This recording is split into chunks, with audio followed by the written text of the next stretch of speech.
By the time a man reaches 50 years of age, he has a 75% chance of having an enlarged prostate and a 33% chance of having prostate cancer. As he continues to age, these numbers continue to worsen. It's an accepted medical fact that if a man lives long enough, some kind of prostate problem is virtually guaranteed. Prostate problems are not, however, inevitable. There are 6 main causes of prostate problems. These are hormonal imbalances, cancer, zinc deficiency, cadmium toxicity, calcification, and infection. In this audio presentation, we will discuss each of these 6 problems in detail, and then for each problem, tell you which natural ingredients are most effective at addressing each particular problem. Should you want a product with all of the ingredients for each of the problems we are about to discuss, they are available in the Endosterol product. Now, let's begin with hormonal imbalances and cancer, as these 2 problems are intimately related. Up until his early 30s, a man produces more testosterone than estrogen. Yes, you heard right. Men produce estrogen. This is natural and is nothing to worry about. Men produce estrogen and women produce testosterone. The difference is that men make more testosterone than estrogen and women make more estrogen than testosterone. It is this predominance of one hormone over the other that is responsible not just for the differences between male and female bodies, but also the differences between male and female personalities. Unfortunately, as a man ages, he makes less and less testosterone and more estrogen until by age 34, a man makes more estrogen than testosterone. I call this a hormonal inversion. This process accelerates with age, so that by the time a man is 60, he makes twice as much estrogen as testosterone, and by age 90, 12 times as much. While somewhere in a man's 50s, this change is officially labeled as andropause, which is the male version of menopause, you can see that the process actually starts in a man's mid-30s. A hormonal inversion can show up in many ways. In the sports world, a man's performance begins to suffer. This is why you don't see many professional athletes at the top of their game past age 40. Muscle size and tone decreases, and fat begins to accumulate. This gives a man a softer, more feminine appearance. In the business world, a man may begin to lose his competitive edge. In relationships, he becomes more passive. In general, as the hormonal inversion begins to take hold, a man becomes more sensitive and less aggressive, more feminine. Regardless of how you feel about the effect of female hormones on your personality, the male body doesn't like it at all. In particular, this hormonal inversion wreaks havoc on a man's prostate. Hormonal inversion, or the dominance of estrogen over testosterone in man, is due to 3 actions. First, as a man ages, he makes less testosterone. This is understandable, as all hormones decrease in their production with age. Second, some of his testosterone begins turning into dihydrotestosterone, or DHT for short. This happens courtesy of an enzyme called 5-alpha reductase, whose job it is to convert good testosterone into its evil counterpart, DHT. It's DHT that is the main cause of hair loss and prostate enlargement. Did you ever wonder why baldness is predominantly a male problem? It's because men make more testosterone than women and thus are at greater risk of having more testosterone that turns into DHT. The third cause of hormonal inversion is a bit more bizarre.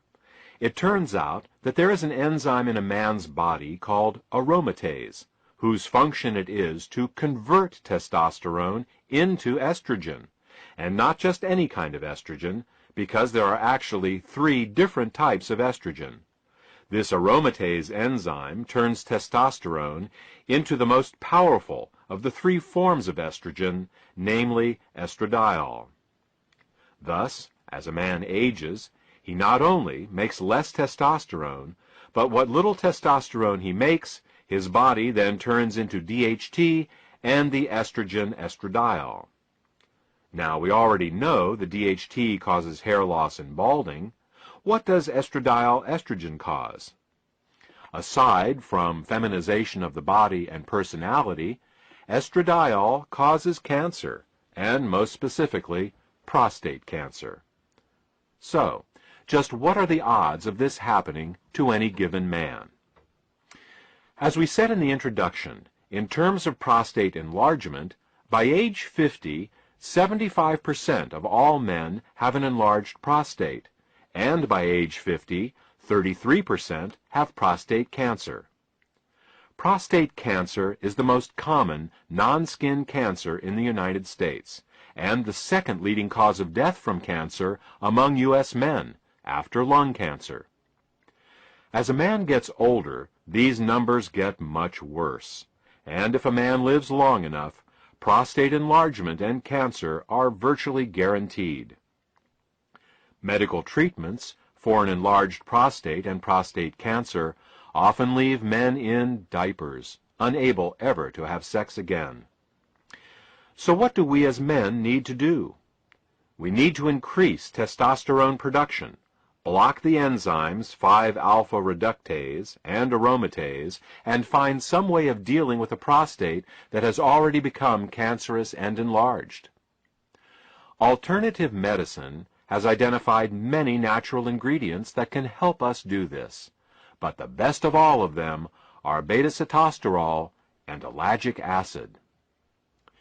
Beta-sitosterol suppresses both 5-alpha reductase and aromatase, so that takes care of DHT and estrogen. In terms of prostate cancer, animals treated with beta-sitosterol had 43% smaller tumors and had 1/2 the rate of metastases over untreated animals. Ellagic acid works by causing cancer cells to actually self-destruct. The technical term for this is apoptosis. Whenever a cell becomes cancerous, our DNA instructs it to self-destruct.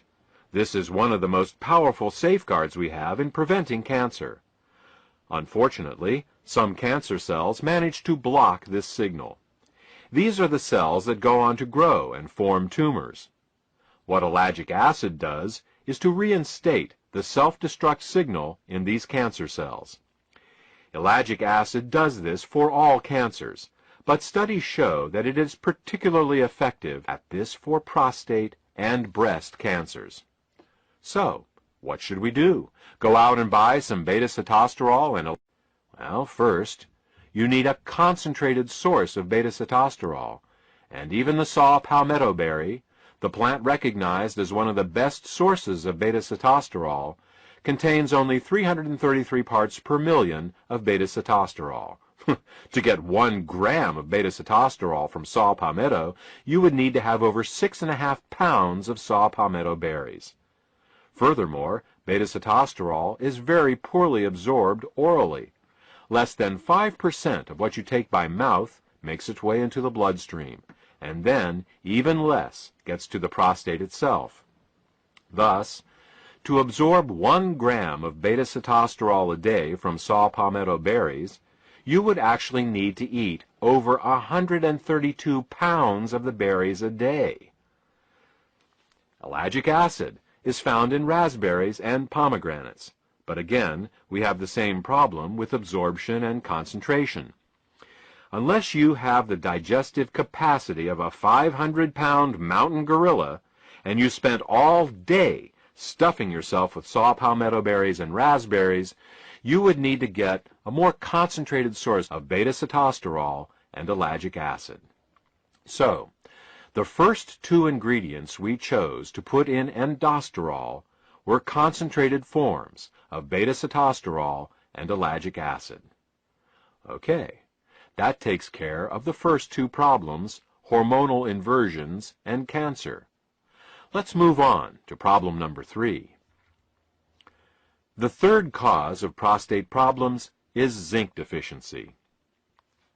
A zinc deficiency not only causes the prostate to operate less effectively, it can also cause it to enlarge. Different organs in the body have different requirements for elements, and for the prostate, zinc is required. It may sound strange that some organs need more of one element than another, but you already know of the most common example. It's called goiter. While the younger generation may not be as familiar with this, the older generation will be. Goiter is an enlargement of the thyroid gland in the neck due to insufficient iodine in the diet. Iodine is a heavy element, and rain typically washes it out of mountainous soil into the rivers and eventually into the sea. People living near the oceans who eat fish get all the iodine they need, but people who live in the mountains often become iodine deficient and can develop goiter. Of course, this isn't seen much anymore in developed countries where iodine is added to table salt, but it demonstrates the point. Individual organs, or glands, have specific mineral requirements, and when they don't get what they need, they malfunction and can enlarge. Thus, prostate enlargement can be considered prostate goiter. Unfortunately, zinc is not added to table salt like iodine is. This, added to the fact that zinc becomes more difficult to absorb with age, leads to the widespread zinc deficiencies we see today. Keeping in mind that we not only need to supplement with zinc, but deliver it to the body in a highly absorbable form, the third ingredient in indosterol is pumpkin extract, which is high in bioavailable zinc. The fourth cause of prostate problems is cadmium toxicity. Cadmium toxicity is actually related to zinc deficiency in the sense that low zinc levels can cause cadmium toxicity. Cadmium is a toxic heavy metal, commonly found in soft drinks, seafood, cigarette smoke, plastics, water softeners, and other places. Cadmium can cause chronic fatigue, hair loss, high blood pressure, arthritis, impotence, and, of course, prostate problems. Cadmium owes its unique ability to damage the prostate to its similarity to the element zinc. Now, all beneficial elements have their toxic analogs, poisonous elements that the body mistakes for the beneficial ones. This is due to similarities in the atomic radius and electrical charge of certain elements. Thus, the body mistakes aluminum for magnesium, lead for calcium, mercury for selenium, and cadmium for zinc. Now, the prostate needs zinc to function, and it is often zinc deficient. So when it sees some toxic cadmium floating by in the bloodstream, it thinks, "Oh good, here's some zinc, I need that," and it gobbles it right up. In this manner, over time, cadmium accumulates and begins causing problems. If a man were to take supplemental zinc his whole life, it would offer some protection against cadmium absorption, but even so, some cadmium is bound to make it to the prostate. The only way to deal with cadmium is to remove it with a chelator. A chelator is an ingredient that has a very strong attraction to a particular element. If the attraction it has is stronger than the attraction the body has for that element, the chelator can pull that element out from the body. The safest and most effective cadmium chelator is called EDTA. EDTA is an amino acid that has a 50-year history of removing toxic metals like cadmium from the body. Once EDTA has attached itself to cadmium, the entire complex becomes water-soluble and will be eliminated harmlessly in the urine within a few hours. Thus, EDTA is the fourth ingredient in indosterol. The fifth cause of prostate problems is calcium deposits in the prostate. We've discussed cadmium, and we can agree that it is a toxic metal. But what about calcium? Isn't calcium vital for our health? Absolutely. Calcium keeps our bones and teeth healthy and has many important roles to play in our biochemistry. What is not commonly known is that as we age, calcium migrates from the bones and teeth, where it belongs, into the soft tissues and organs of the body. When calcium does this, it turns from a beneficial mineral into a pathological one. When calcium moves into the kidneys, we get kidney stones. When it deposits in the gallbladder, we get gallstones. When calcium migrates into the arteries, we get arteriosclerosis and atherosclerosis. When calcium gets into the joints, we get arthritis. And when calcium gets into the prostate, we get prostatic calculi, also known as prostate stones. In addition to being a gland, the prostate is also a small pump, and like any pump, it needs to be free of debris to function properly. As we age, these tiny prostate stones accumulate, reducing the prostate's health and functionality. Now, there are two ways to remove prostate stones. The first is a medical procedure that involves a catheterization. Ouch! The second is with EDTA, which goes in and pulls the calcium out, just like it removes the cadmium. Thus, EDTA serves double duty, supporting both the removal of toxic cadmium and also calcium stones.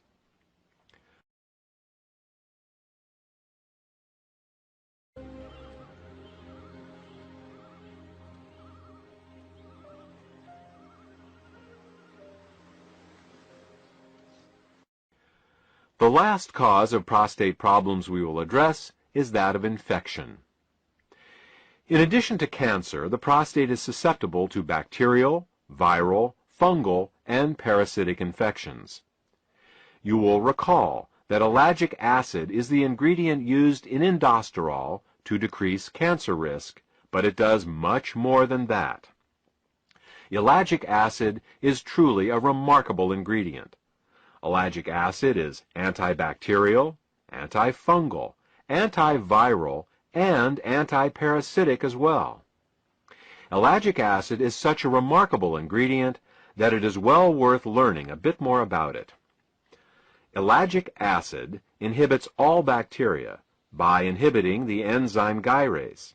Gyrase is only found in bacteria, and it is the enzyme that allows bacterial DNA to coil. Without this enzyme, the bacteria's DNA unspools, and the bacteria dies. Unlike traditional antibiotics that are specific to certain bacteria, ellagic acid works on all bacteria. Since gyrase isn't a human enzyme, inhibiting it does us no harm. Ellagic acid inhibits fungi and yeast by inhibiting the enzyme chitin synthase 2. Almost all fungi and yeast cell walls are built out of a polysaccharide called chitin, and chitin synthase 2 is the enzyme they use to make chitin. Thus, by inhibiting chitin synthase 2, ellagic acid suppresses the growth of almost all fungi and yeast. Again, chitin synthase 2 is not a human enzyme, so inhibiting it does us no harm. Ellagic acid inhibits many viruses by inhibiting the enzyme integrase. Integrase is an enzyme that many viruses need to enter a cell. As you know, viruses cannot reproduce without entering a cell, so by inhibiting this enzyme, many viruses can be inhibited. Again, integrase is not a human enzyme, and its inhibition does us no harm. Finally, ellagic acid inhibits parasites, but the mechanism of how this happens is not yet fully understood. While many people believe parasitic infections to be limited to third world countries, many people harbor millions of intestinal parasites their whole lives without ever knowing it. Thus, in addition to the effects of ellagic acid on prostate cancer, ellagic acid also deals with the infective aspect of prostate disorders. Ellagic acid is also an ingredient in indosterol. We have now discussed the 6 main causes of prostate problems: hormonal imbalances, cancer, zinc deficiency, cadmium toxicity, calcification, and infection. We have also discussed the ingredients best suited to deal with these problems, namely beta-sitosterol, ellagic acid, pumpkin extract, and EDTA. The last question to be answered is, in what form should these ingredients best be administered? The answer is, as a suppository. Suppository administration was chosen as the delivery mechanism for indosterol for two reasons. Firstly, rectal absorption is recognized as being some 20 times greater than oral absorption. Secondly, and more importantly, has to do with the location of the prostate. When a suppository is inserted into the body, it rests some mere inches away from the prostate itself. It is this ability of a suppository to deliver ingredients directly to the prostate that makes it the optimal method of administration. Congratulations! You've now completed a crash course on prostate health. You know the 6 main causes of prostate problems, as well as what ingredients can be taken, both preventatively and therapeutically. For more information on indosterol, a product that combines all the ingredients we've talked about, contact the healthcare provider who gave you this presentation. Let's start with inflammation. As we get older, chronic aches and pains can begin to accumulate in the body. Inflammation is an important part of the healing process, but the chronic, unresolved inflammation associated with aging is definitely not beneficial. Chronic inflammation has also been associated with disease conditions, ranging from Alzheimer's and MS to heart disease and strokes. Clearly, inflammation is a problem that needs a solution. Unfortunately, many of the anti-inflammatory drugs used in the past have had disastrous side effects that have only shown up years later after their initial introduction. This is because pharmaceutical drugs work by overriding the body's natural biochemical pathways. All the pathways in the body are interconnected, and by manipulating one, you always inadvertently apply pressure to others. You can do this in the short run, but over time, it can cause problems. Current examples of this include the terrible side effects found with Vioxx and Celebrex, including increased risk of heart attacks, strokes, and blood clots. The only way we can be sure of avoiding unforeseen side effects is to work with nature, not against it. In nature, the inflammation pathway is controlled through the fats and oils in our diet. Certain oils and fats increase inflammation, and others decrease it. Luckily, nature has supplied us with the saw palmetto plant. Saw palmetto oil works by inhibiting the same lipoxygenase and cyclooxygenase inflammation pathways that the pharmaceutical drugs do, but it does so in a manner that nature intended and is familiar with, that is, through dietary oils. Let's move on to circulation problems. In dealing with circulatory problems, there are two main issues to address, and they are blood viscosity and plaque. Blood viscosity refers to how thick the blood is, how prone it is to forming clots. We need our blood to clot to prevent us from bleeding to death from injuries. But when the blood becomes too thick, clots begin to form inside the body in the arteries and in the veins. These clots can decrease the flow of blood, leading to fatigue if they are small, and strokes and heart attacks if they are large.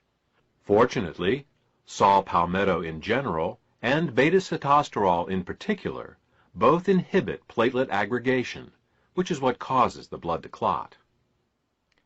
Let's look at the second issue raised, that of plaque. Plaque are the blockages that grow inside the arteries, obstructing blood flow. Scientific studies have shown that beta-sitosterol supports the removal of fat directly out of arterial plaque. Many people think that all they need to do to take care of their circulation is to keep their cholesterol low. The truth is, it isn't the fat in the bloodstream that causes the problem, but rather the fat in the plaque itself. While lowering cholesterol may look good on a blood test, the real key is lowering the fat in the plaque and keeping the blood thin. Still, if a good blood test is important to you, you will be happy to hear that beta-sitosterol has also been clinically shown to support the lowering of LDL cholesterol and triglycerides. Immune function is the second issue we will address in this chapter. While most people believe that a stronger immune system is a better immune system, the truth is that what we really want is a strong and balanced immune system. A person suffering from allergies has a strong but unbalanced immune system. A person suffering from an autoimmune disease also has a strong but unbalanced immune system. To understand the concept of immune balance, we will compare the immune system of a person to the internal and external security of a ritzy nightclub. In a nightclub, there are doormen and bouncers. The job of the doormen is to make sure that only the right sorts of people are allowed in. The job of the bouncers is to wander around inside the nightclub and toss out anyone that starts causing trouble. In order for the nightclub to operate successfully, there needs to be a balance between the doormen and the bouncers to keep the nightclub running smoothly. On the other hand, if the doormen are too aggressive and the bouncers are too passive, or vice versa, the nightclub will have problems.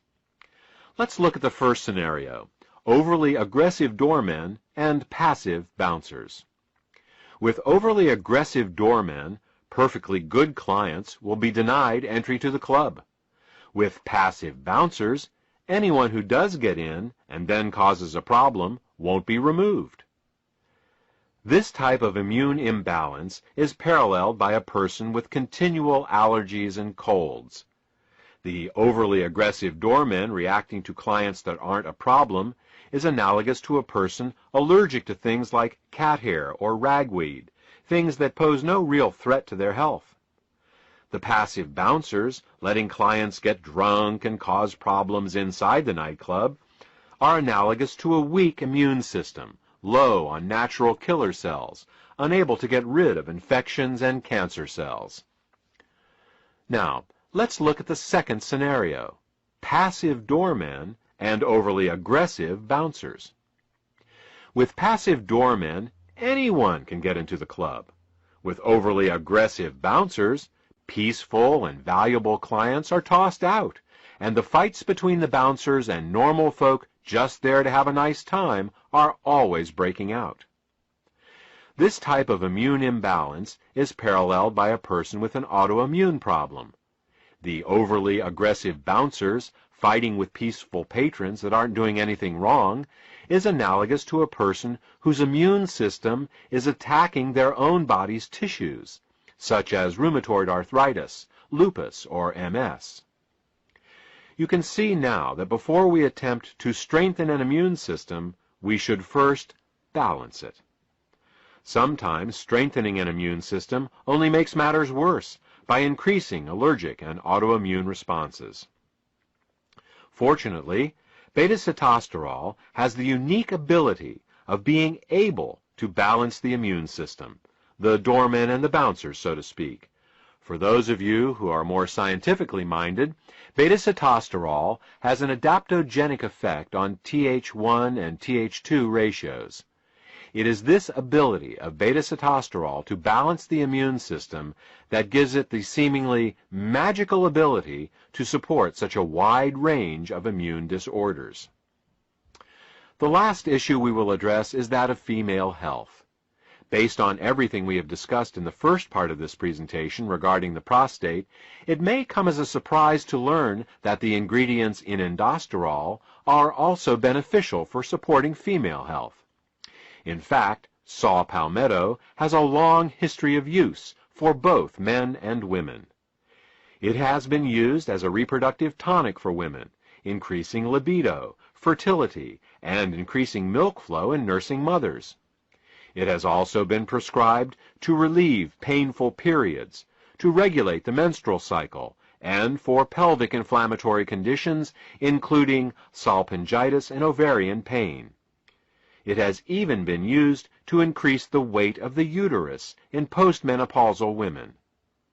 Saw palmetto also has an affinity for the urinary system and has been taken to relieve urinary infections and fluid retention. This brings us to the end of this presentation. We started talking about a product for the prostate, continued with circulation, inflammation, and immune disorders, and ended discussing women's health. That's one of the nice things about working with natural ingredients. Instead of getting unexpected side effects, you get unexpected side benefits. You start working on helping one problem, and you end up helping lots of problems that you didn't even know were related. I hope this information has been helpful to you. If you have any questions about how aldosterol can support your health, condoms are very sturdy. They have to be. All day long, they have to burn up fats and detoxify poisons. But they have a specific weakness, an Achilles heel, if you will, and that is phthalates. Phthalates are the chemicals that are added to plastics to make them more flexible. Phthalates give us products like styrofoam cups, Ziploc bags, Tupperware containers, plastic-wrapped foods, plastic-lined milk and juice cartons, and, of course, plastic water bottles. Plastic water bottles can be the worst offenders, because the more pure the water, the more phthalates will leach into it from the plastic bottle. It's a cruel irony that health-conscious people who drink bottled water are actually taking in more toxins from their plastic water bottles than they would get from drinking unfiltered city tap water. Even little babies get soft plastic teething toys, plastic pacifiers, and plastic formula bottles containing phthalates. Phthalates are also found in clothing, toys, cosmetics, perfumes, nail polishes, hairsprays, skin creams, mosquito repellents, toothbrushes, car interiors, hoses, paints, vinyl, sealants, adhesives, and the list goes on. Look around you. Phthalates are everywhere. Now, if these phthalates were to stay in their host products, life would be fine, but they don't. You see, phthalates aren't chemically bound to the materials they are added to. They leak into our water, into juice, into milk, and into the foods they are supposedly protecting. They leak out of the clothes we wear and pass into our bodies through our skin. They off-gas from our floors, walls, cars, and furniture, and migrate into our lungs. Once in our bodies, phthalates wreak havoc with our endocrine system, cause birth defects and cancer, damage our mitochondria and liposomes, and, most relevant to this presentation, phthalates poison our peroxisomes.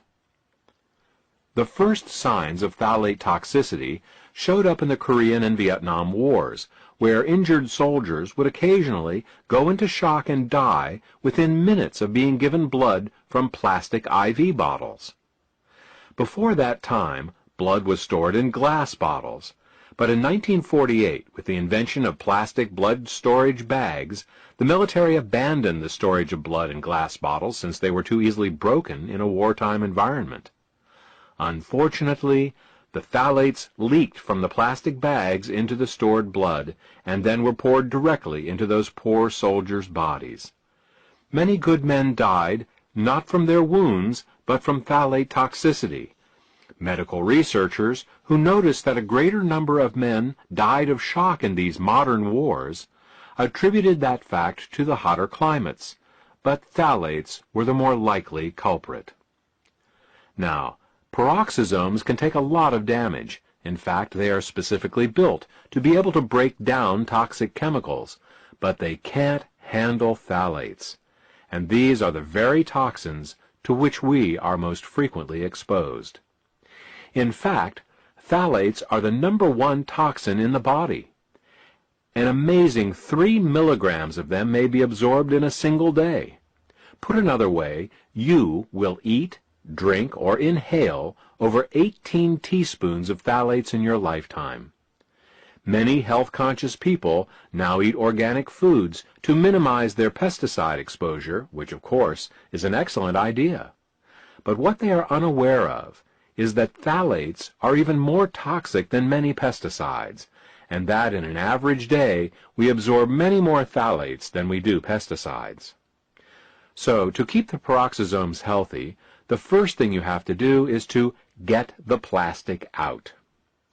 You can do this by minimizing your exposure to plastics. Unfortunately, avoiding all plastics is virtually impossible in the modern world, which brings us to the second thing we need to do. We need to actively remove the phthalates from our bodies. This can be accomplished in two ways. The first method is to take regular saunas. A certain amount of phthalates can be removed with a good old-fashioned sweat, and this is something each of us should be sure to do at least once a month. Unfortunately, this can only get rid of the phthalates that are in the skin and fat.